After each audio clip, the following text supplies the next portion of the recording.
The Mayo Experience. That Mayo Experience. That Mayo Experience. That Mayo Experience. Experience.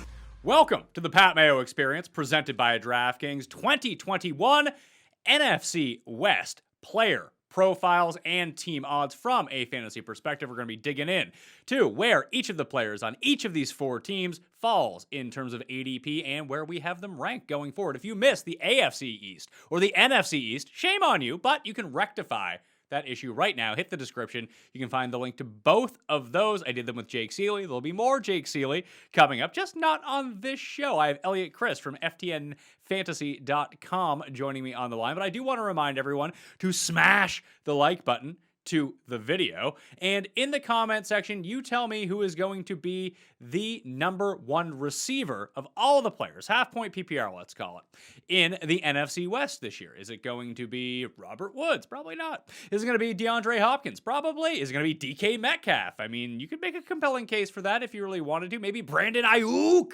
is the way that you want to go with this. I don't know. You tell me. What are you guys thinking about the NFC West right now? Also, subscribe to the Pat Mayo Experience audio podcast. Leave a 5-star review while you're up there, and subscribe to Mayo Media Network's YouTube channel, where you'll get a ton of not only football, but all of the sports coverage that you're going to need. Eliot Crist, like I mentioned, from FTNFantasy.com on the line right now. You guys got an early bird package going on, don't you? Yeah, absolutely. We're ramping up for this football season. We got all kinds of new stats that are about to launch here in a couple weeks. We've got it's just $59.99 right now. You know, you can use promo code Mayo, save a little bit extra. You're better at pitching that than I am, but all kinds of stuff. We've got high stakes coaching. We've got tons of tools, league sync, start sit tools, draft guides, all the content you could ever want. Also combined package with DFS and betting as well. You know, we've got a ton of people with high success rate. Our CEO, Kevin Adams, went over 90 units last year, professional DFS players. So we're incredibly excited about this football season, put a ton of time and effort into everything, and could not be more ready for 91 more days to be gone and it be football season. Well, like I said, I'm ramping up full-time fantasy football coverage along with full-time golf coverage because there's a major championship coming up in golf. Then you're going to get football right after that. There's been so much content up on the network right now. Like if you're into the other football, there's a brand new Euro 2020 pick show that's going up every single day on Mayo Media Network. If you want some bets on the day's Euro action, you can find it in 10 minutes or less up on Mayo Media Network in the DFS Mix podcast as well. Let's jump into this. Arizona is going to be the first team that we're going to be talking about from the NFC West. Their over-under for win totals for the year is 8. They're plus 190. That means you have to bet $190, or you have to bet $100 to win $190. Right now at DraftKings Sportsbook to make the playoffs, 6-1 to win the division, 20-1 to win the conference, 40-1 to win the Super Bowl. But the guy that we really need to be talking about here, Eliot, is Kyler Murray. Is this the year he takes the leap and becomes the number one overall player in fantasy football? Or is he just being overdrafted right now because he's currently being drafted as the number 2 quarterback off the boards behind Patrick Mahomes? Yeah, I mean, the biggest thing with Kyler is his health, right? I mean, he averaged 51 yards per game on the ground last year. He's the second most explosive running quarterback in the NFL after Lamar Jackson. And that dual threat ability, the Konami code, right, that everyone likes to call it, is everything. It creates such a nice floor and ceiling combination. We saw before the AC joint strain last season that he basically was looking at 25 plus DraftKings points with a ceiling of 40. A huge thing too for them is the horizontal raid. They call it the air raid, right? But the number of passes they have towards the line of scrimmage, I think Kyler was 7th in all the screen passes last year. They really got a missing piece with Rondell Moore, the rookie receiver there, who 39% of his college production came on passes at or behind the line of scrimmage. So he's kind of been that missing piece. They added AJ Green as well, or kind of, I guess, the ghost of AJ Green, DeAndre Hopkins. I think Kyler, as long as he stays healthy, is absolutely in position to be a top 3 quarterback right there with Lamar Jackson and Patrick Mahomes.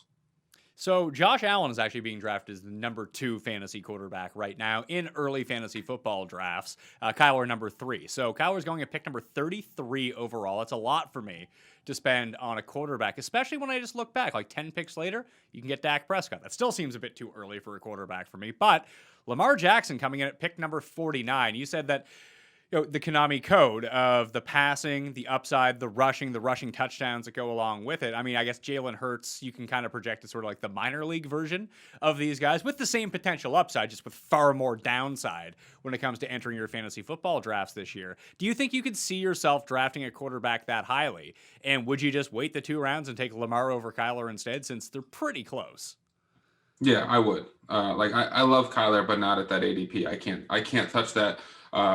You look at any form of data, and it suggests that waiting on quarterbacks is the right approach, right? And even you look at younger guys coming into the league like Trey Lance and Justin Fields. When those guys start, because you look at a history of guys going top 5, they crack the starting lineup sooner rather than later. And Justin Fields has to beat out Andy Dalton, which is not necessarily the hardest thing to do, right? So they have that rushing potential as well. Justin Fields running a 4.40. So I love your call on Hurts. He's not the same level of quarterback as these guys by any stretch of the imagination, but what he is that rushing upside. It doesn't really matter if he's the same level of NFL quarterback, right? So Kyler is being overdrafted right now. He's not wrong to be a top 3 quarterback, but I'm not taking any quarterback in the first 3 rounds. No, and I think that you made a good point with Hurts. Like, he's not on the same level in terms of talent as the other 2 that we talked about.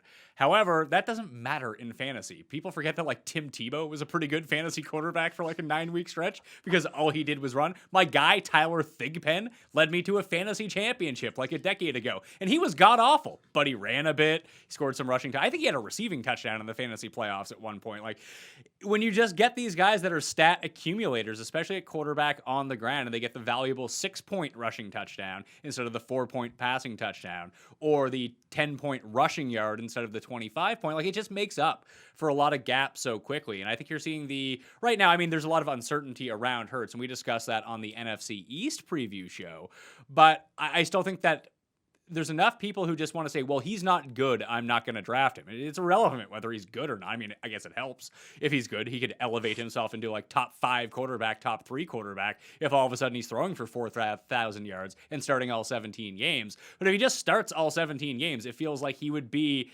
a top 12 quarterback just based on the style of play that he has, doesn't he? Yeah, absolutely. And he's also built like a running back, right? So they're going to use him near that goal line. And one of the biggest complaints about Jalen Hurts is the fact that he will go through 1 or 2 reads and then look to run. That's fantastic, like you said. And it kind of comes down to basic math, right? You get 40 rushing yards as a quarterback and score a touchdown. That's equivalent to 250 passing yards. It's so hard to compete with. I mean, Tim Tebow had a week where he was like 4 for 24 and 90 passing yards and ended up as a top 12 quarterback that week. Terrell Pryor is another example, right? I think he broke like a 95-yard run as a quarterback, and I think he completed like 4 passes that week, and it didn't matter. So Kyler's got that. Jalen Hurts has that. That's really what I'm looking for with any fantasy quarterback I'm drafting is, do you have that rushing upside? Because if not, then I'm probably going to look a different direction. Well, let's discuss the running backs on this team, because it did seem for a while like Chase Edmonds was going to be the guy. He was getting overdrafted. Then they signed James Conner. And we don't know really whether James Conner is washed up. He was running behind a pretty terrible offensive line in Pittsburgh a year ago. Plus, he was banged up. That's never a good sign. And it seems like this is going to be a split backfield where maybe it actually shapes up a lot like we saw a year ago with Kenyon Drake and Chase Edmonds, where it's going to be like a 60-40 split. The weird thing about this is, though, Edmonds is currently going ahead of Conner in fantasy drafts. They're both going pretty late down the board, but where Kyler calls his own number so often near the goal line that he kind of sucks away fantasy value from the quote-unquote goal line back, and that's what you would assume James Conner would be. There's no set-in-stone obvious reason why that's going to be. I mean, that just seems like why they would bring him in. Run between the 20s, maybe go near the goal line. That's going to be your job, James Conner, for high up pace, 2-minute drill, passing downs. That's more of a Chase Edmonds type role. Maybe you can cobble together like 10 to 14 touches a game. They're more valuable touches potentially because a lot of them go through the air. But if Kyler's stealing touchdowns away from both of these running backs, it caps our upside for one. But there's also the other factor. You said Rondale Moore comes in. He helps out Kyler Murray. Can Kingsbury help out Kyler Murray by stop kicking field goals from the 1-yard line? Can he? Very easily, right? Will he? Not sure. I think your point on Kyler is huge, right? Because we saw Kenyon Drake's goal line touches really increase as the season went on.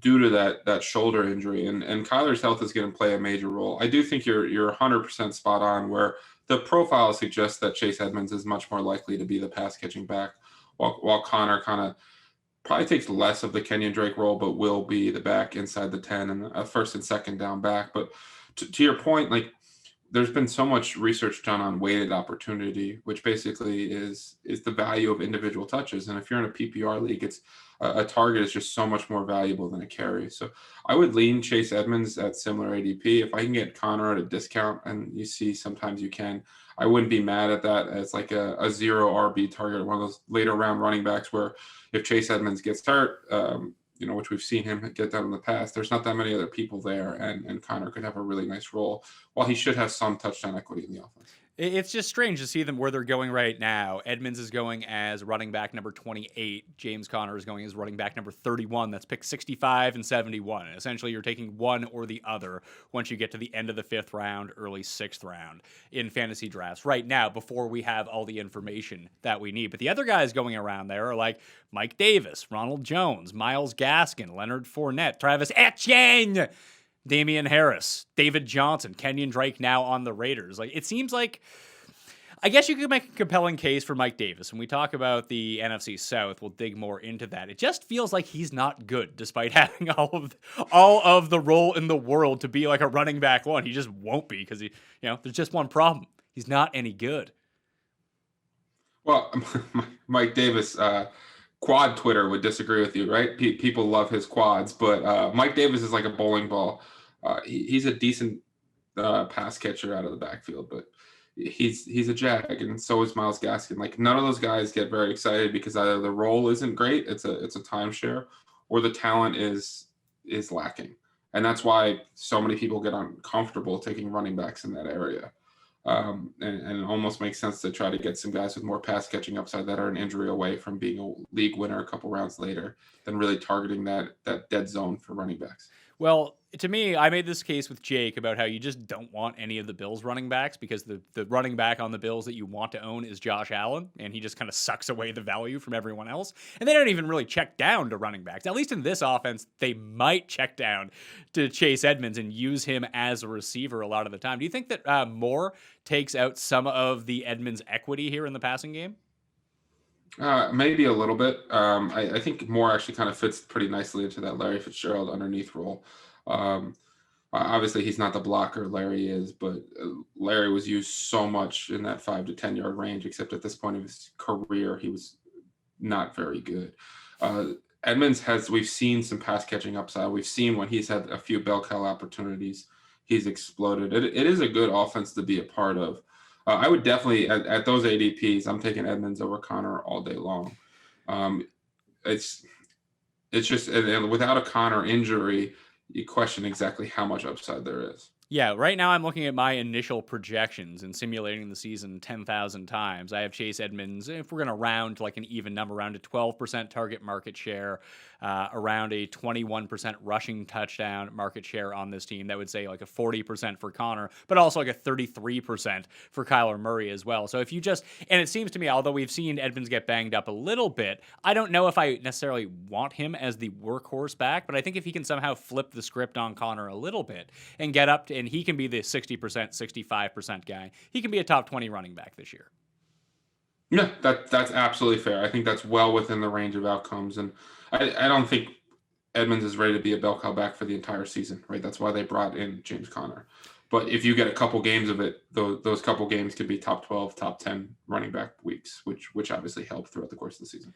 So wide receivers, we talked about more already, but it's probably good to focus on DeAndre Hopkins. Once again, smash a like in the comment section. You give me your highest scoring fantasy receiver from the NFC West. Do you think he outscores DK Metcalf this year?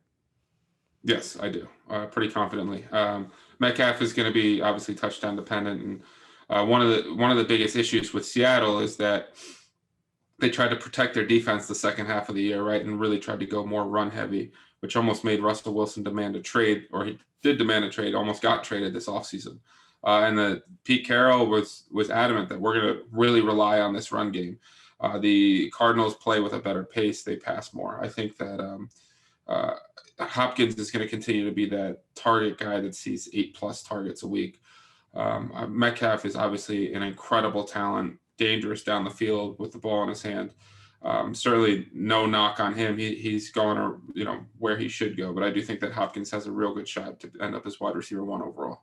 So, number 1 overall. He's currently being drafted as number 4 at wide receiver, and DK Metcalf's actually going at number 5 at wide receiver in early drafts right now. Let me give you the rundown of the market share that I have projected for these receivers. I have Hopkins at 29% of the targets, Rondell Moore at 15%, Christian Kirk at 13%, AJ Green, who, yes, is on this team and is being drafted in fantasy leagues right now, at 7%, Isabella 5%, Keyshawn Johnson at 3%. Does that strike you as Hopkins, Moore, Kirk? But it could be Kirk over Moore, depending on how the early season goes. But it's going to be Hopkins, then those two, then the rest?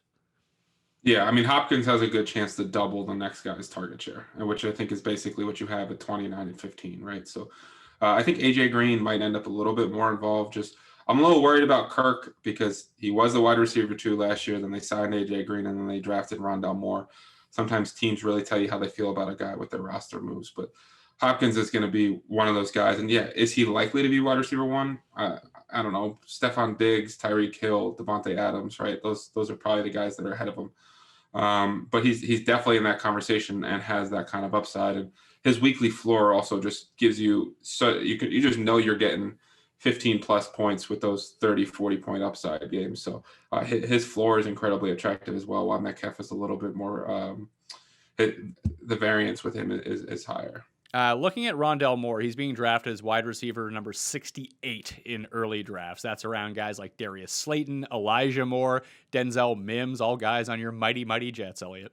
Then you have like Nelson Aguilar, Amon-Ra St. Brown, who could be in a really nice spot in Detroit. Maybe I actually would take him, like Kadarius Toney. It seems like he has more upside than most of these guys. Yeah, because he's got a real path to be that wide receiver too, right? And he fits that underneath offense. He's an incredibly explosive player. A lot of people comped him to Steve Smith. Obviously, 5'7" is the concern, but when healthy, he's been nothing short of spectacular. Do we worry? Hold on. Do we worry about something like 5'7" as much in 2021 NFL than maybe we would have in like 2005 or 1995? Do we worry or should we worry? It's kind of like the different question, right? I guess, should we worry as much about a tinier player? Yeah, one hit can kind of end you when you're that small, and someone, especially in terms of like concussions, they can be reoccurring after a while, and it's probably a bit easier for someone that small getting hit by someone with so much force so big to cause that. But it just seems like there's so much protection on the offensive players. Now it's football, not obviously everyone cannot be protected, but it does seem like there are fewer headshots, fewer cheap shots, just because people don't want to get fined. People don't want to give up those penalties. That for these smaller type players now seems like the best time ever to be a small guy and play in the NFL. He's also built, you know what I mean? Like he's not like frail. I think he set Purdue's squat record, right? So, and he's going to play a lot in the slot, which is going to give him free release. So I'm not particularly worried about his size. Like, is he going to go up in contested catch situations? No, probably not, right? But that's never been his game. It's not how he wins. So it's not a huge concern. I just meant like people are going to point out that he's 5'7" more so. And I agree with you in terms of the range of receivers. I would take him over Aguilar. I would take him over Mims, who's now apparently running behind Keelan Cole. Elijah Moore apparently has been the best player at Jets camp. I don't necessarily know if that means that he's actually doing well or everyone there's terrible. But, and he's going to compete with Jamison Crowder for that slot role. I really like Elijah Moore long term. But I think Rondell Moore found a great home. He can fit very nicely. And if he gets that 15% target share and he really carves out that underneath role in the offense, he will, outperform his ADP. Max Williams, that's Max with 2 X's. I mean, just change your fucking name to have 3 X's. Max Williams, if you're going to go with the 2 to go. At least become like, I guess it wouldn't be SEO viable because you would never come up in the XXX search. But either way, you would sell some more jerseys, put it that way. You have Max Williams, Darnell Daniels, Ian Bunting, no Tarzan Dan Arnold. I guess he was there, last year or 2 years ago, whatever the fuck it was. Do we care about tight ends in this offense, or are they just there to like make us mad when we have DeAndre Hopkins on our team and like, oh, good, Max Williams caught a touchdown. Fantastic news. Yeah, his 2 touchdowns this year on his 12 receptions, right? No, I the only reason that I think Max Williams is worth talking about is your triple X joke, which brings me back to a time where I had to do a movie report in 6th grade, and the movie I chose was Triple X, the Vin Diesel movie. And I sat down to do it, the assignment on the computer, my parents in the kitchen, and I just typed in triplex.com, not thinking, and that was a giant mistake. So I got to share that story on your show, but no, we don't care about Max Williams. All right, let's move on to the Rams, the new look Los Angeles Rams with Triple X Eliot Crist coming at you. Matt Stafford is now the quarterback.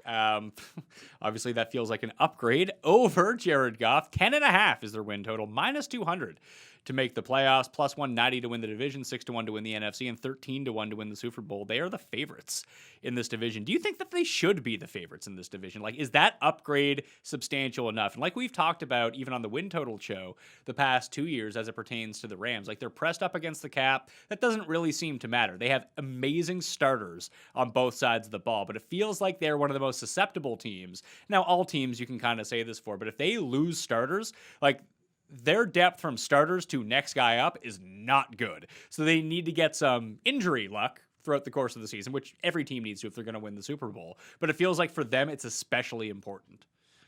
Yeah, I mean, look at that playoff game, right, against the Packers where Aaron Donald wasn't 100% healthy, wasn't himself. And now we went from the best defense in the league to we can't stop a nosebleed. Their depth, like you said, they lost Johnson, the safety, to the Browns, who was a big piece. But Jalen Ramsey is one of the best corners in the league. Aaron Donald's one of the best pass rushers. And on offense, they've got Cam Akers, who really came on at the end of the year. I think Matthew Stafford is a massive upgrade over Jared Goff, who I think is one of the more league average players, if I'm going to be kind, and McVay kind of elevated him. I think they're really interesting on offense in terms of the weapon standpoint, because Robert Woods is one of the league's best route runners. Cooper Kupp's a fantastic slot receiver who's caught over 90 passes in 3 straight years. And they added Deshaun Jackson, who, when he plays the 2 games that year, will add a nice little vertical threat. Van Jefferson came on nicely. Tutu Atwell was a very confusing second-round pick, but they made it. Like, they've really tried to add a lot of dynamic weapons around them, and I think they're going to be able to attack, vertically underneath. They're going to be a difficult team to stop as long as they're healthy. And, Stafford could really take the next step, as this is far and away the best supporting cast I think he's ever had. He's going as QB number 13 right now. That's around one spot behind Ryan Tannehill, one spot ahead of Matt Ryan, who obviously just lost Julio Jones. But we'll see how big of an impact that makes. It's weird when you have... It's not like Stafford can't run, because he does from time to time, but no one is banking on Matthew Stafford rushing stats whatsoever. It's all going to be passing stats. So I'm looking at my first run projections on him, and it basically comes out to 4,800.5 passing yards over 17 games. That's pretty good.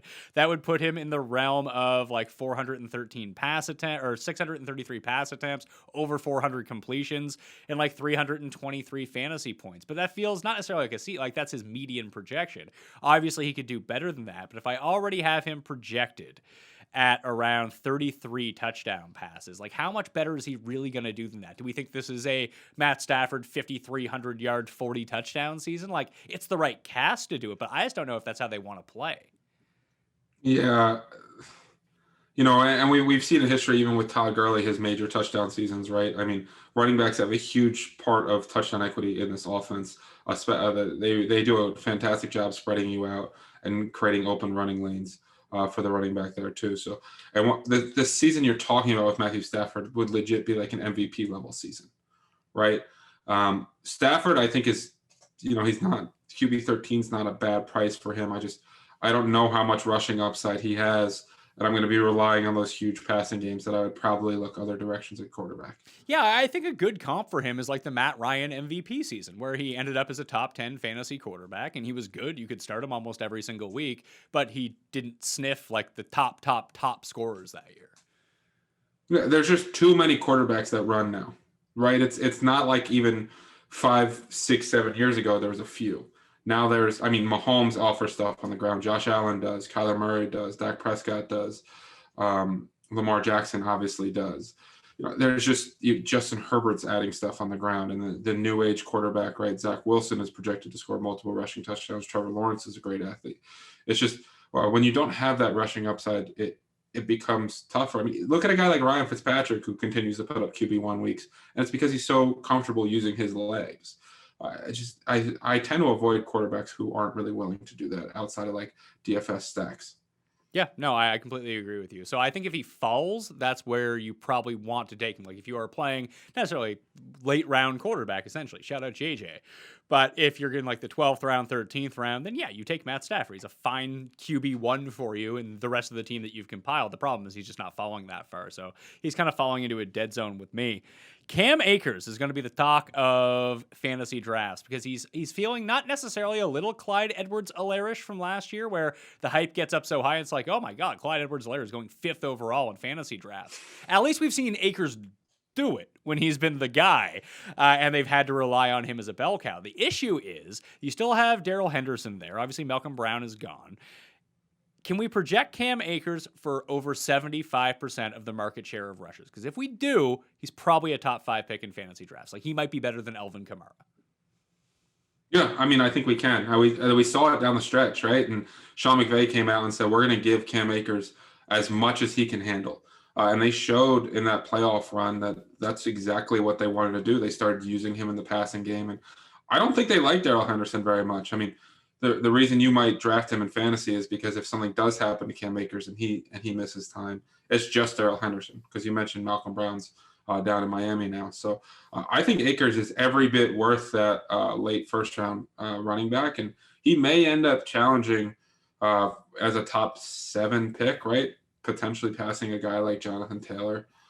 So I'm big on Cam Akers in that 8 to 12 range. So the way that I ran the median projections, I have Cam Akers at a 64% of the rushing share in this offense. And if we think that he gets higher than that and he can dominate the goal line, like I mentioned Kamara for a very specific reason, that I have him projected in half-point PPR at 363 fantasy points for the year. Cam Akers, just 300, because it's not showing him as a gigantic workhorse running back like he is the other way. Like even when I look at his receiving game stats, like that's good for almost 1,200 yards and 11 touchdowns over 17 games. But when you look at the receptions, 58 targets, 45 receptions, that's really good and everything. But do you think that he could beat like the 46 receptions? Could he break 50, challenge 60 if he's on the field that often?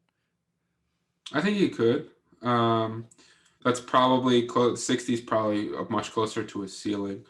I really think that you've seen historically the Rams with Sean McVay. I think their running backs are averaging like 18 touchdowns a season. So if he does dominate that, he could end up being the league leader in touchdowns scored this year from the running back position. It's probably going to end up being Derrick Henry, but regardless, I just think he's got that type of ceiling. I have him closer projected to about 72, 73% of the market share. So like that 8% really is the difference between him being a second-round pick and a first-round pick. Yeah, and him with that touchdown upside, like if he can monopolize the goal line work on the Rams and they do turn back into a run-heavy team and continue that near the goal line, and all of a sudden he spikes for like a 17, 18 rushing touchdown season, then all of a sudden he's like a top 3 fantasy running back.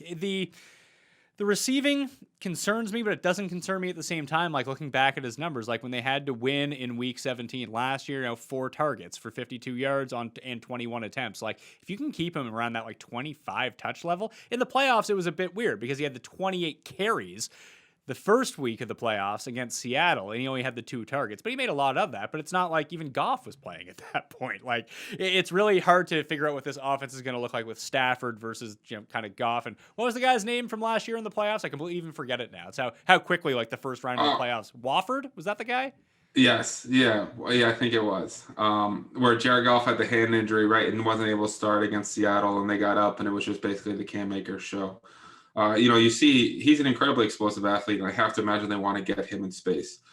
I think he actually has the talent to do it. But you're right, like the end game stretch, like they also wanted to give up on Jared Goff. They might have a lot more confidence in Matt Stafford, right? So it's definitely a bit of a projection. But I think one of the things that's great that I always try to make sure when I'm drafting a guy is like, am I drafting him at his ceiling? So if I draft him at the end of round 1 and we're saying if he gets that touchdown role, he could be a top 3 running back. That means there's still ceiling there. If I'm saying like this guy's maxed out at 60%, market share, and I'm taking him top 5. And there's no ceiling there. You know what I mean? Like I've boxed myself in. So I still think at his current price, there's a lot of ceiling left. Yeah, he's going as running back number 11 in fantasy drafts right now, and that only is going to climb. I think he seems like a guy that people will reach on. There will be one guy in every one of your drafts that just sits there and is like, oh, pick 7, I'll take Cam Akers. How about that? I'll leave Zeke on the board. I'll leave Eckler and Jonathan Taylor and Nick Chubb. I want Cam Akers. I'm not even saying that's the wrong decision to make, but it's one of those like, oh, I want to be smarter than the crowd. I'm going to go take this guy because I'm in love with his upside. But like what you just said is there becomes a breaking point where you've just bought up all the upside and it's no longer worth it, right? Yeah, I mean, it's kind of you got to realize you're like building a portfolio, right? It's the same thing with investing or whatever, right? You never want to buy at the top. That's a great way to lose money, and it's the same thing when you're doing your fantasy drafts. So you want to make sure you have that ceiling. So I would absolutely take him over Nick Chubb. I think I'd probably take Zeke over Cam Akers at this point, but I would take him over Eckler. I would take him over Mixon. I think that he's got that kind of upside. Him and Taylor are probably a toss up.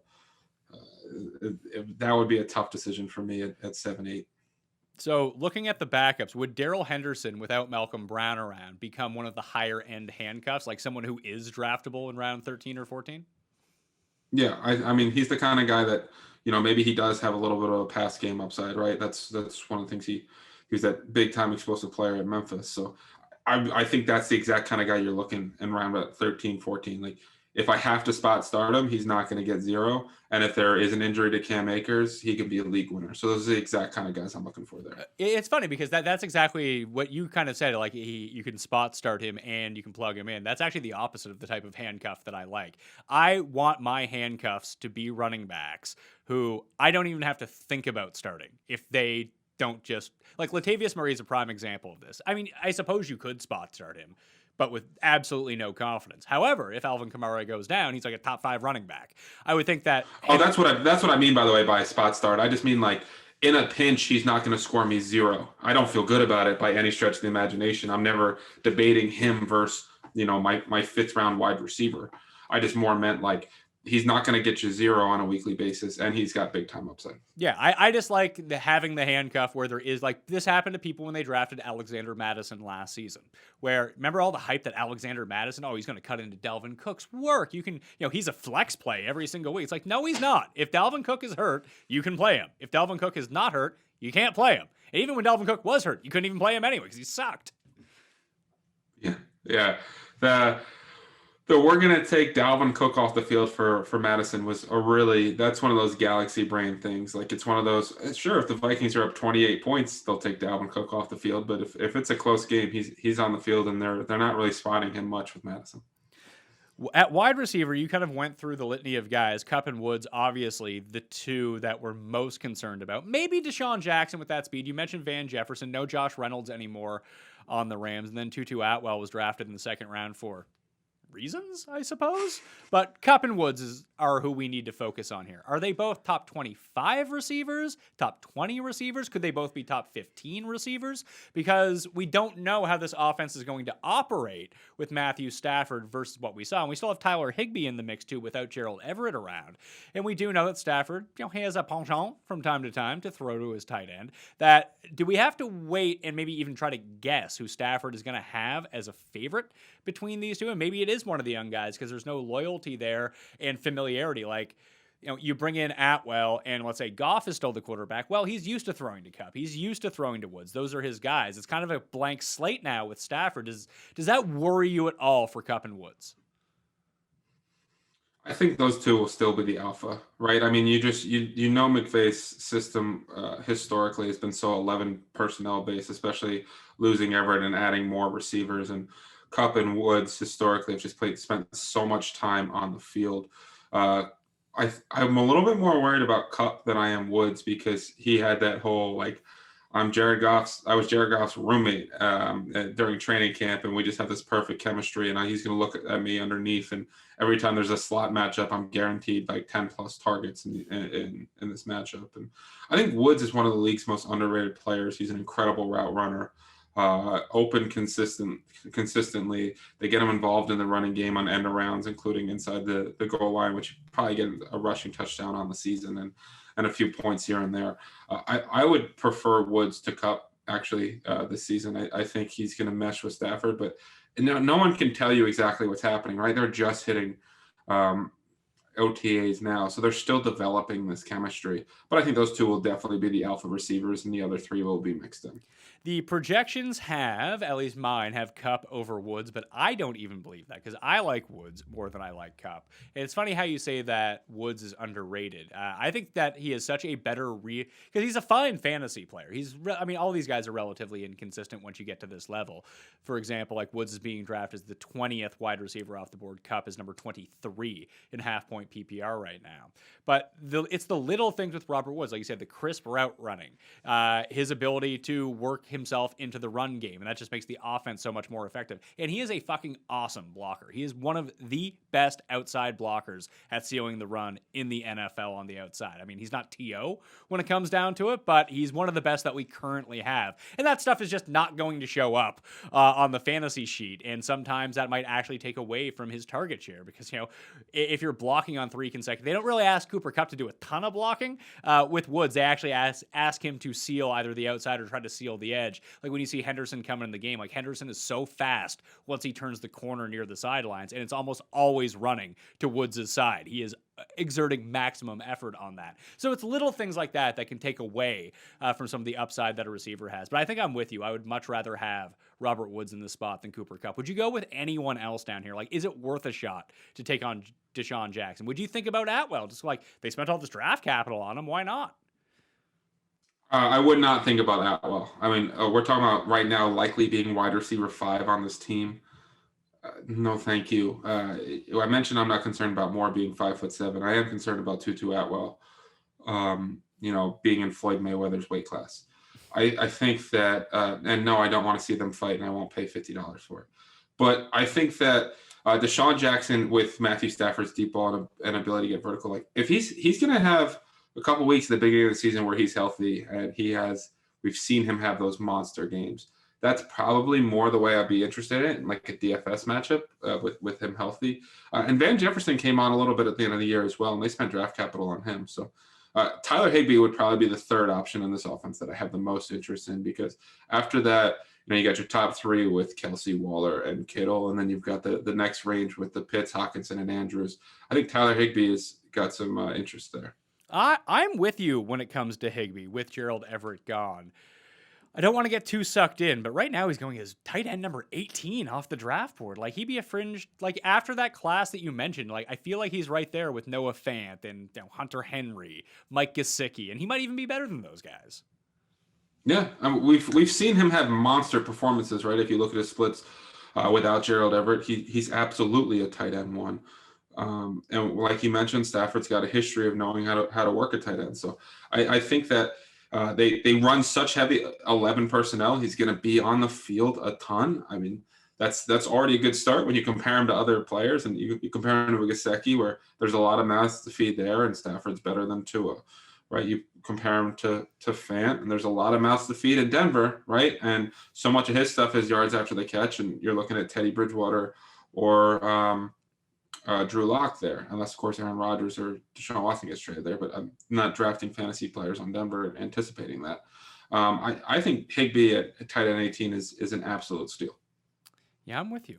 Like, I see that Evan Ingram is going 40 spots ahead of him. Just give me Higbee. Maybe that works out. And the good thing is, when you draft tight ends that late, and that's why that middle range at tight end never really works out. Darren Waller's sort of an exception to that, and even he was still going up the first 5 rounds a year ago, is if you punt on tight end and you take your sleeper guy, if they're no good after 2 weeks, you don't feel like you have to keep them on your roster. You can make the move pretty quickly to move on to someone else.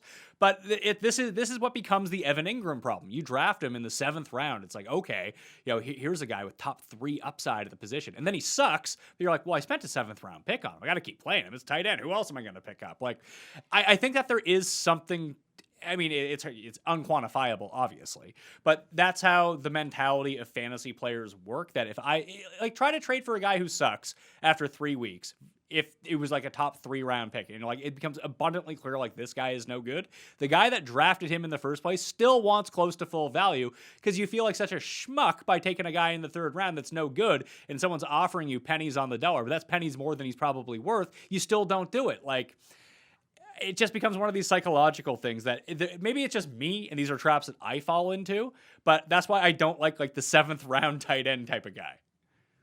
I mean, you're talking about basic like human psychology, right? Like once you invest in something, to you, it's worth at least that, even if you're just the idiot that paid that price, right? So tight end after those top 3 guys, and we can argue about Pitts and Hawkinson and Andrews, but after those top 3 guys, it's definitely a crapshoot on a weekly basis. We see this every year. Every year we have the same conversation.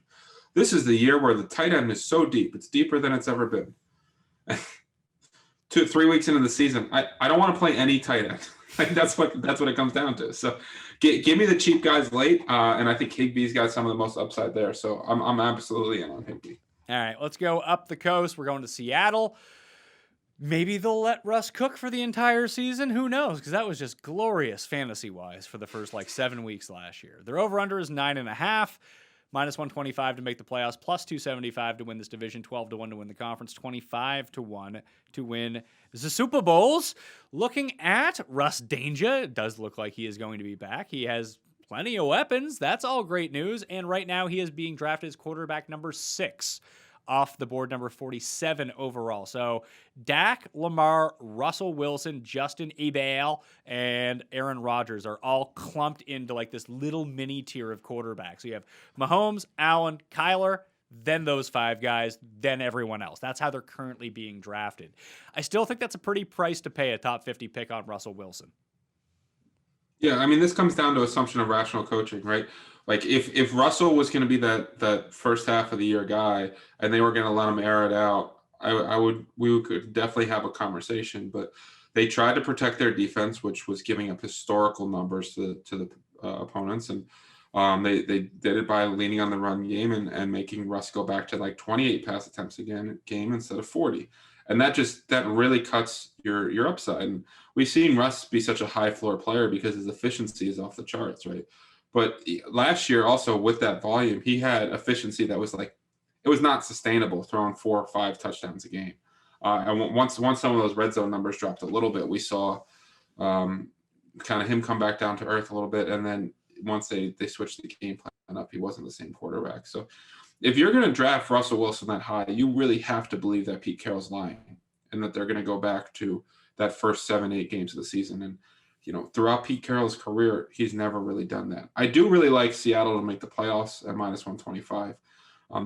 They've only ever not made it once in Russell Wilson's career, and they still went 9-7 that year and finished 7th in the NFC. And of course, now 7 teams make the playoffs. So they play in a tough conference. They do get the Texans and Jaguars and Bengals on the schedule as well, 3 of the worst teams in the NFL. So I think that there's definitely going to be some up weeks for this offense, but I'm not buying in Russell at that price tag. Well, the biggest thing, too, is I guess you can play this one of 2 ways because the Rams projected to have a pretty good offense and defense. Don't really know about the Cardinals' defense. Maybe it's average, but the offense projects to be pretty good. And then if everyone isn't just hurt starting week 1 for the Niners, their offense and defense could be really good. So you might see a situation where Seattle's defense, not the best even now, that they just give up a ton of points and they can't stop that bleeding, and it forces Wilson to pass. Or even in those situations, do we not trust Pete Carroll and the staff to just let him? I haven't projected it, less than 550 pass attempts when I did the median projections. That's not great, and that he still scores a ton of points because of his legs. But I feel like it's even overshooting what he's going to do on the ground over 17 games. Is he really going to rush for 600 yards? Probably not. Yeah, I mean, that's one of the Russell really picks his spots, right? And in bigger games, he's willing to use his legs a little bit more, but he definitely is really looking to throw. It's not a knock on Russell's talent. And, to your point, the defense still stinks. They're not good. They got a lot better with Carlos Dunlap, which just tells you how bad they are because that's an average player and he shouldn't make that much of a difference. But the question is, do they try to stop the bleeding by just going so slow, which has been an issue for that offense forever, their pace of play? Do they just try to really lean on the run game and keep their defense off the field? Or do they say, That's cool. You can score 30. We can score 35 with, Russell, Metcalf, and Lockett. And it might be week dependent. You know what I mean? Some games they're not going to have a choice. They're going to go down 14-0 and they're going to have to air it out. But I just think Carroll's got a history of doing this. So Schottenheimer, that I'm a little bit worried about buying in on uber efficiency and low volume. Yeah, it's even funny to look at the rushing yards for Russell Wilson. Like as the season went along, he ran, at least attempts wise, a little bit more. But you get these weird fluctuations like 29 rushing yards, 9, 52, -1, 45, 12. Like it's going to come. It's just going to be wildly inconsistent. Like you said, it's not like having Lamar Jackson back there and be like, oh, just pencil him for like 10 for 85 every single game. Maybe sometimes he'll score more than that, and that will be fantastic. Sometimes he'll rush for a touchdown. The biggest thing that I found with his rushing, like it'd be one thing if he was inconsistent with the attempts and the yardage, but he only scored 2 rushing touchdowns last year. So despite the fact that he runs a ton, he rarely calls his own name near the goal line. And I think that's what keeps him out of that very upper echelon tier. Now, maybe my projections are a bit low at 550 passing attempts, because if you bump him up to like 600 or 615 with the efficiency that he has, then all of a sudden he's back in the running to be number 1 overall fantasy quarterback. I just don't see it happening.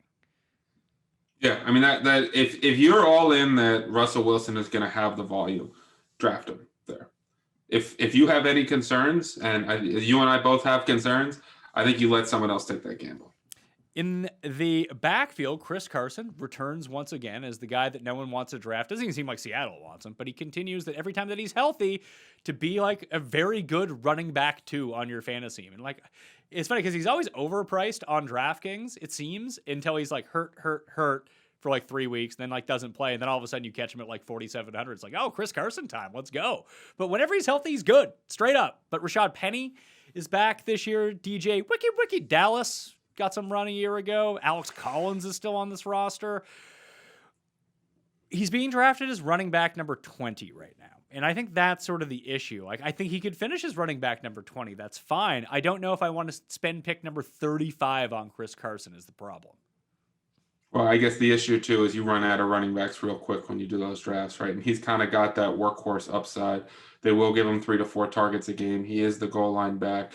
DJ Dallas and Alex Collins are, other than, give you the ability to do an amazing DJ thing, are not really NFL players I worry about at all. And Rashad Penny, we're going into year 4 now. I just don't care. Carson's whole thing is health, because when he's healthy, he's also a great weekly DraftKings play, right? A guy that gets you the 16 to 24 points. So I actually think that RB20 is a really good price tag for him. And end of round 3, early round 4 is a price that I'm willing to pay on Chris Carson. Doesn't that seem like, we talked about the dead range of tight ends, like round 6 through 10, where like the quote unquote safe 3rd tier tight end is, like, it just doesn't pay off. It does feel like end of round 3 through like round 7 at running back, like maybe you'll find a gem in there, but more than likely there's a reason that these guys aren't considered upper echelon to begin with, and you're better off just waiting to like round 10 and taking guys on the back end of perceived split situations who actually just win the job, backups, guys who might be starters in week 4, rather than taking like this type of player. Like, this is the David Johnson range from last year.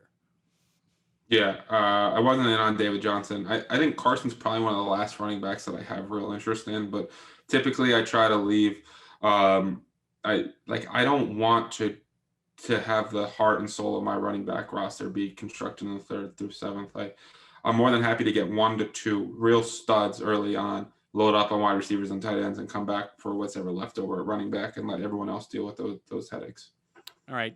Penny, running back number 59. Is that worth a late round flyer just to see if he's healthy this season? Then all of a sudden, maybe he can chip away when Carson inevitably goes down. Yeah, I mean, I think you're talking about a guy that's not going to play much unless Carson gets hurt, right? So that's why you would be drafting him, though. Like we talked about Henderson a little bit. Right. He's legit just a handcuff. Yeah, that's what he is. Who do you think would be a better handcuff, though, Henderson or Penny? Henderson. Okay. I think that the Seahawks would still mix in some of those other guys. Why? If we go, I think Henderson would be a bell cow. Yeah. Sorry. If we go to wide receiver, Obviously, you have Metcalf, you have Lockett. Where does Lockett rank? Obviously, like I said, the DK Metcalf's going to be like a top 5 wide receiver when it comes down to drafting. Deserves to be there. Where do you put Lockett? Do we look at his inconsistency last year as something of an aberration? Does he work himself back into a top 15 guy? Because that's where he was when Russ was throwing all the time. So I guess if you were to pair one with Russ and try to make it feasible for yourself, it would probably be Lockett just based on ADP instead of having to spend all that draft capital on DK Metcalf as like a late first round, early second round pick, right?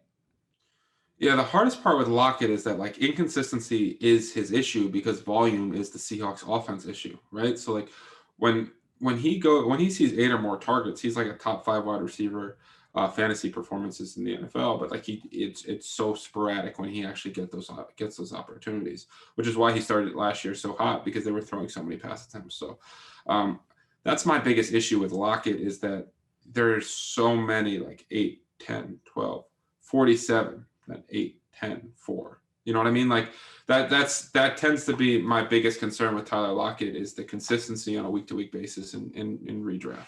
So when we look at where he's going ADP-wise, wide receiver number 17, pick number 54, that's one receiver ahead of CeeDee Lamb, ahead of Robert Woods and Kenny Golladay and Cooper Kupp. That's sort of the range, and just behind like Allen Robinson, Mike Evans, Julio Jones, Amari Cooper. So is he coasting on these big gains when people just go back and look at his stats last season? It's like, oh, really good season for Tyler Lockett. But it was really like 4 really good weeks, which you can probably bank on. But that's not the type of guy you want. He's probably going to win you 4 games. Yeah. He's probably going to win you 4 games throughout the course of the season. He might also lose you 4 games. I don't know. When you name those guys, like I would rather have Robert Woods. I'd rather have CeeDee Lamb. I'd rather have Allen Robinson. I'd rather have Mike Evans. I'd rather have Julio Jones. It's tough for me to say that he's the right guy there without having any faith in the volume of this offense. Dwayne Eskridge comes in. Do we expect him to have much of a role here? No. I understand they spent some draft capital on him, but to me, it's going to mostly be Lockett and Metcalf, some targets to Carson. You'll get a little bit of Gerald Everett in there mixed in with the Will Dissleys and everybody else's. But I just if we're saying that Russ is going to throw 550 times in the year, there's not much upside for Eskridge. Well, here's what I have for Eskridge right now: 12% target share or market share of the targets. That would translate with the Russell projections into 40 receptions for 590 yards over 17 games. So worthless. Yeah, I mean, I think he's going to end up a little bit lower than that. Okay. But I mean, listen, if he has 600 yards and 4 touchdowns, he's going to have a couple startable weeks. Is there a path or a scenario where Lockett or Metcalf goes down? Would Eskridge be the guy you think that takes that role, and then he sees a huge bump up? Yeah, especially with Moore leaving, right? That was a big guy that Seattle used. So if one of those guys goes down, he could definitely be in play because now you're talking about as a top 2 receiver for Wilson, assuming that he makes that transition to the NFL, right? Because he's an older prospect out of. That's the thing. Like, it could be Freddie Swaim on this team, who we've actually seen not necessarily be useful fantasy-wise, but who's at least ingrained into this offense, knows the offense. And it's very clear that Russell Wilson doesn't mind throwing to him. Right. Like you're almost making a bit of an assumption saying that he will be the wide receiver 3 as, an older prospect from Western Michigan. We've seen that kind of guy flame out a lot too. So I think they overdrafted him. I know a lot of analytical people think they overdrafted him too. So he's just one of those guys where, sometimes I let people just be other people's headaches, and I'm not going to end up with much Eskridge at all this year. Is Gerald Everett now on the team worth anything fantasy-wise, or does Will Dissly still being there it's a snake eating its own tail? Like, you're never going to know which weeks to start Everett and which weeks not to start Everett? Or is Everett good enough that this is why they brought him in? He is a viable part of this passing game. Yeah, I mean, Everett was a good prospect coming out of college. He's a good athlete. He's got a lot of run after catch ability. We've seen him have some big games for the Rams, right? Higbee is definitely better than Dissly. The Seahawks do have a history of really splitting those tight end snaps and looking at 40%. But if he can get to 60 or 65%, he could be one of those guys that you almost draft Everett and maybe Higbee is the last 2 tight ends, right? And just say, well, let's see if one of these 2 works out. And if neither one of them works out, I'm going to look at the waiver wire in week 3. San Francisco, probably one of the most difficult teams to cap from a fantasy perspective this year. 10.5 wins, minus 177 to make the playoffs, 2-1 to win the division, 6.5 to 1 to win the conference, 14 to 1 to win the Super Bowl. They are expected to be good. They were bad last year, mainly due to health reasons, but it all starts at the top. You have Trey Lance, who they just drafted. They are returning Jimmy Garoppolo. How long until Trey Lance starts for this team? Not long. I mean, it was really interesting. The day after the first round, they asked Todd McShay and they asked Daniel Jeremiah, other than Zach Wilson and Trevor Lawrence, which quarterback do you think is most likely to start week 1? And they both said Trey Lance. Now, I know that Jimmy G is the presumed starter right now, but if there's a preseason this year, Lance is clearly the more dynamic player. Shanahan has a history of a rookie quarterback in Robert Griffin with that athletic upside that he was able to kind of groom. And, you know, that rushing ability is a huge aspect to that offense.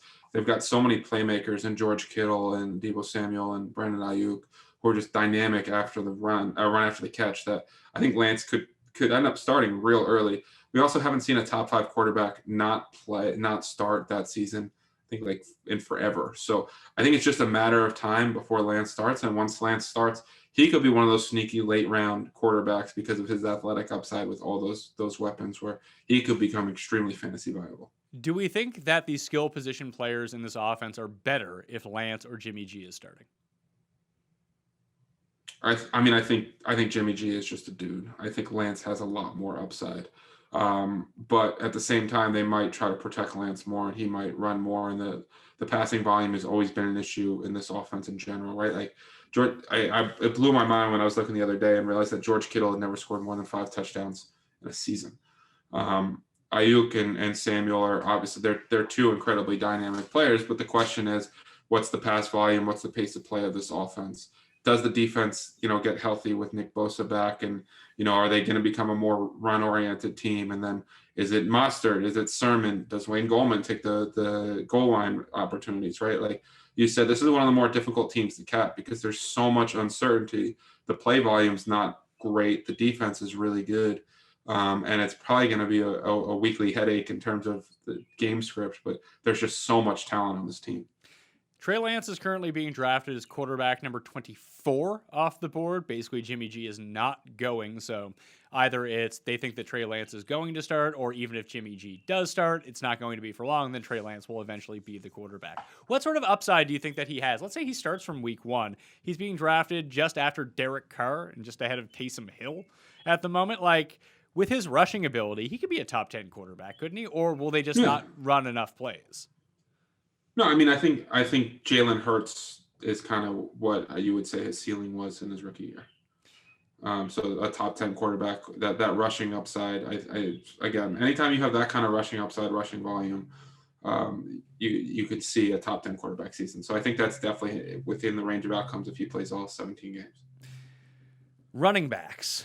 Now this is tough, especially if Lance is starting. Maybe he galvanizes some of the rushing attempts to himself, some of the goal line work, because that leaves us with Mostert, Trey Sherman. I mean, Juszczyk is going to end up getting like 4 touchdowns somehow and just take it away from the other ones. Jeff Wilson will eventually come back from injury, and Lord knows that he'll end up scoring 8 touchdowns this year somehow. You mentioned Gallman. JaMycal Hasty is still on this roster. Obviously you can draft these guys. Which one do you want to draft for the price? Like, you just say, you know what, give me the cheapest one, and hopefully that works out. Yeah, I mean, I've seen that Sermon has passed Mostert in a lot of different formats, and I can't get on board with that. I mean, 2 years ago, Mostert was the number 1 player in yards per touch in all of football. He's got that dynamic ability, and people are going to point to Sermon doing so well in that zone scheme in college, but we've seen Mostert be extremely efficient on 8 to 10 touches. So with this being a split backfield, give me the most efficient player at a little bit of a cheaper price tag. I think as long as Mostert stays healthy, and obviously he's already battling a slight knee ailment, but that's not considered to be anything serious, I think he's going to end up leading the team in fantasy points. Well, and maybe in your Galaxy Brain leagues that Sermon's going ahead of Mostert. In regular leagues with regular people, why don't you get out with the people a little bit more, Elliot? Mostert's going as running back number 25. Sermon's going at number 50. Okay, well, in the Galaxy brain leagues, I see that people are Galaxy braining it. At 25 running back discount, I'd probably rather sell it. Yeah, I think but I think that kind of goes to the point of who is going to be the cheap guy in this offense, in this backfield. Like investing a lot of draft capital into a guy with a real fuzzy position where, yeah, maybe he'll get 8 carries today. Maybe he'll get 17. Who knows? For a high end price, not great. Like he'd be essentially like a swing 5th round pick now for Mostert. Now he could pay that off for sure, but the week to week consistency won't be there. I'm spending a 10th round pick on Sermon, or even going down the board a little bit if Jeff Wilson can work himself back into it, and one of these guys gets hurt, a lot like what happened last year, and then all of a sudden that Wilson is thrust in, he's a last round pick.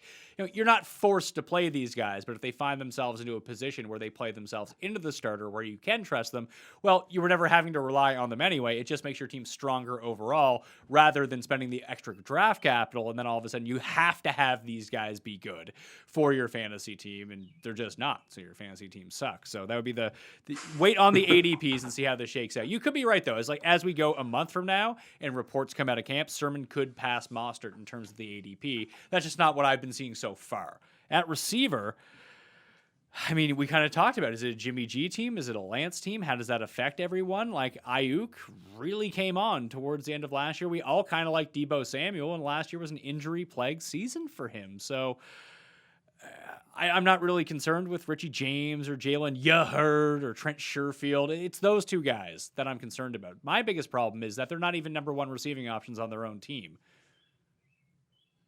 Yeah, I mean, this is one of those amazing NFL teams and fantasy nightmares, right? And good Lord, when you have to write this team up for showdown, is it a nightmare every time?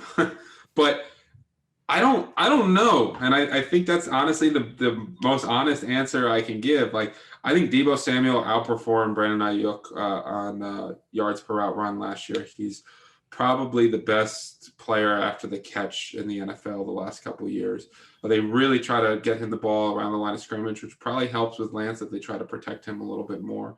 But like you said, like, this team's going to have games where they only throw the ball 22 times, and they have 3 mouths to feed, all guys who kind of have that alpha type personality, and you're paying, obviously premium draft capital for Kittle and Ayuk's. I would probably rather Samuel as the cheapest option, but all 3 of these guys for me are kind of like, when I'm going in a draft, are they falling a little bit below where they're supposed to go? That's probably where I want to take them. That's kind of where I want to get my exposure to these guys, because there's so much unknown with all 3 of these. Ayuk's going approximately 25 picks ahead of Samuel right now. I think that just leans you towards Samuel. Right. 100% agree.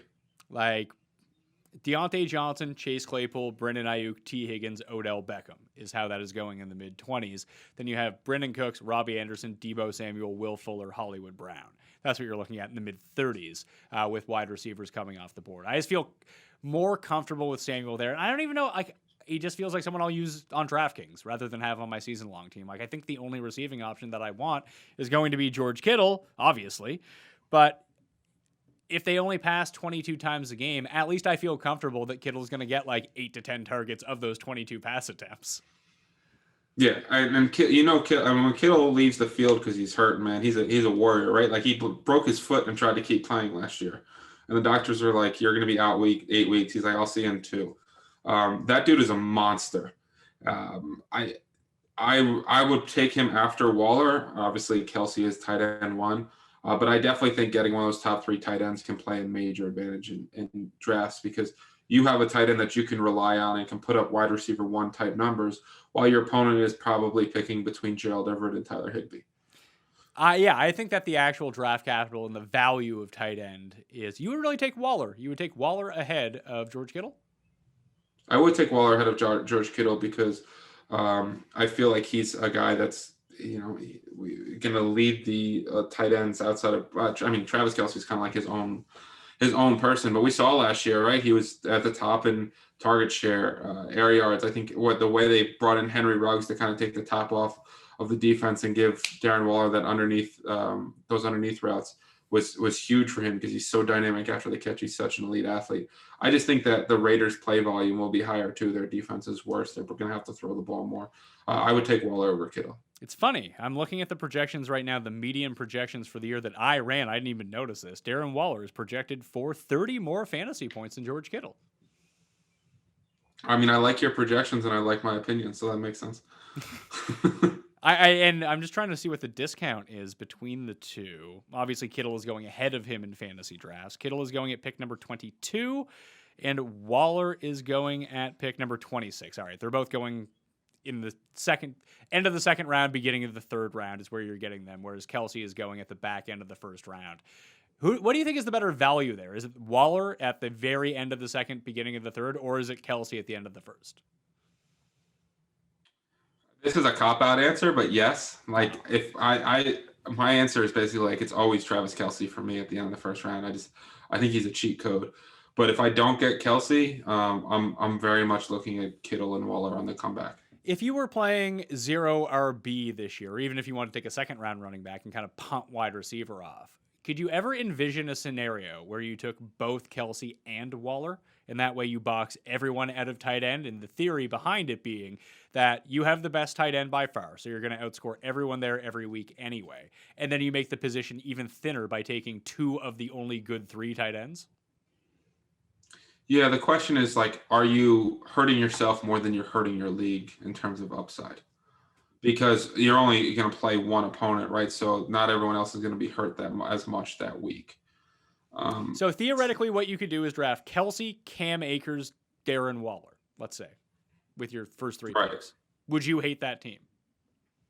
No, I would not hate that team. Because that's the thing about Kelce and Waller. They both have opportunities to be top 10 scoring wide receivers, right? I mean, Kelce was there in the running for leading the league in receiving yards last year. He's just such a cheat code. Because at that point, you could still build, like, if with Cam Akers as a solid number 1, although he's not being drafted that way, you could still have basically your pick between Mike Evans, Allen Robinson, and Terry McLaurin as your wide receiver 1. Then you could draft, you could probably draft Kenny Golladay, Tyler Lockett, who we've talked about, CeeDee Lamb, DJ Moore, like that realm, and Cooper Kupp, that realm of receiver as your wide receiver 2, if that's how you wanted to play it out. Or you could take, your Mosterts of the world. I probably wouldn't want to do that. And then you could even look, DJ Chark, your boy David Johnson going at pick number 77. Like, there's a way that you can piece that together where it doesn't kill you. And I guess it depends on who you're drafting with. Like, if it's a super sharp league, it's a theory that I always wanted to try out. And I tried to do it last year with Kelce and Kittle. It just never really worked out that way, that I could get them all on the same team, because Kelce started going too high that you couldn't snag them as a back-to-back in 2 and 3 after getting a running back in round 1. But I'd just be very curious if that strategy was viable or not. I definitely think it is viable. I think your point about depends on your league and your league mates and how sharp they are and everything. That makes a ton of sense. And it helps that wide receiver is the deepest position, right? Because now we've moved from the 2 receiver sets to the 3 receiver sets to the 4 receiver sets, that the ball gets spread out so much and there's so much passing volume that there's so many fantasy viable receivers every week, right? So you can definitely load up. I mean, Terry McLaurin is going to be a beast. Allen Robinson is going to be a beast. DJ Moore is one of my favorite players if they stop missing him in the end zone every single week, right? Like, I think that the more you lay it out, especially in a lot of these redraft leagues, you can get an advantage and really just load up on wide receivers. I think if you're going to do that, I'm going to do it as 2 tight ends and a running back, not 2 tight ends and a receiver. All right, that will do it on the Pat Mayo Experience. I want to thank Eliot Crist from FTN Fantasy, FTN Daily, and FTNBets.com for joining me on the line. Once again, if you go to any of those sites, especially FTNBets.com, and use code Mayo, you get yourself a discount over there right now. And also check out the AFC East preview, the NFC East preview. We're going to have more and more previews, in fact, one for every division. Shockingly enough. So smash the like button of the episode. Once again, sub to Mayo Media Network. And in the comment section, please, you tell me who the highest scoring wide receiver is going to be in the NFC West this season. Thank you all for watching. I'm Pat Mayo. I'll see you next time. Mayo Experience! Experience!